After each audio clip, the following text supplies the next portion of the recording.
विधानसभा निवडणुकीच्या मतदानाला आता अवघे 48 तास शिल्लक राहिलेले आहेत। कुठे उमेदवार प्रचार रॅली काढतायत तर कुठे उमेदवारांकडून आता एकूणच या मतदानाच्या दिवशीची संपूर्ण तयारी केली जाते आहे। देवयानी फरांदे नाशिक मध्य विधानसभा मतदारसंघाच्या भाजपच्या उमेदवार आहेत आणि त्यांच्या कार्यालयात आपण या ठिकाणी बघू शकतो की संपूर्ण यंत्रणा जी आहे ती या ठिकाणी सज्ज झालेली आहे। या यंत्रणेच्या माध्यमातून मतदारांपर्यंत त्यांचे जे स्लिप्स आहेत, मतदानाच्या स्लिप्स आहेत त्या पोहोचवल्या जात आहेत आणि एकूणच मतदानाच्या दिवशी जास्तीत जास्त संख्येने मतदार बाहेर पडावेत अशी एकूणच यंत्रणा जी आहे ती या ठिकाणी सुरू आहे। आमदार देवयानी फरांदे आपल्यासोबत आहेत। काल देवेंद्रजींनी भाषणात उल्लेख केला की हॅट्रिकची संधी आमच्या सगळ्या उमेदवारांना आहे, हॅट्रिक यावेळेला तुम्ही नक्की करणार असं त्यांनी म्हटलेलं आहे। कशा पद्धतीने बघता कालच्या एकूणच सभेनंतरचं वातावरण? कालची सभा ही अभूतपूर्व झाली आणि आता मतदार राजा हा जागा झाला आहे। मतदान का करायचं, कशासाठी करायचं आणि राष्ट्रहितासाठी करायचं हे मतदारांच्या लक्षामध्ये आलेलं आहे। आणि गेली 10 वर्ष मी ह्या मतदारसंघामध्ये नाशिक मध्य विधानसभेचा विकास केलेला आहे आणि विकासाच्या मुद्द्यावरती मी ही निवडणूक लढवत आहे।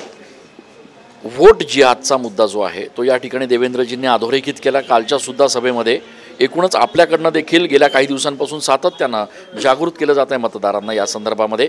उद्या आणि परवाच्या दिवशी किती मोठ्या प्रमाणात या सगळ्या यंत्रणेला काम करावं लागणार आहे?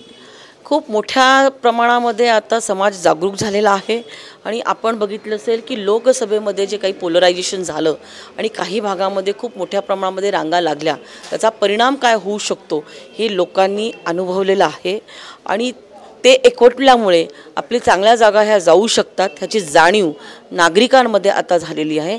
आणि आता सगळे लोक राष्ट्रहितासाठी, देशाच्या संरक्षणासाठी निश्चित जागे झाले आणि ते मतदान करतील भारतीय जनता पार्टीला।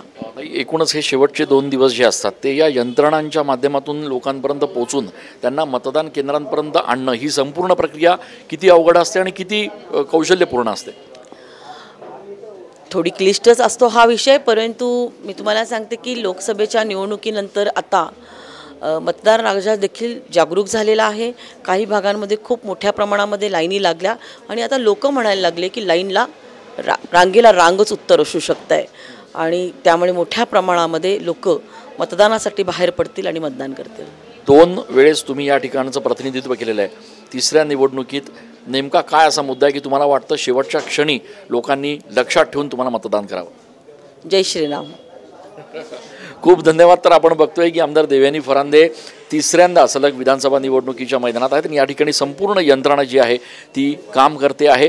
पुढचे 2 दिवस प्रत्येक उमेदवारांसाठी अत्यंत महत्त्वाचे असणार आहेत। जय श्रीराम असा एक जो संदेश आहे तो या माध्यमातून आमदार फरांदे यांनी दिलेला आहे। कॅमेरा पर्सन प्रसादसह मी चंदन पूजा अधिकारी, TV9 मराठी।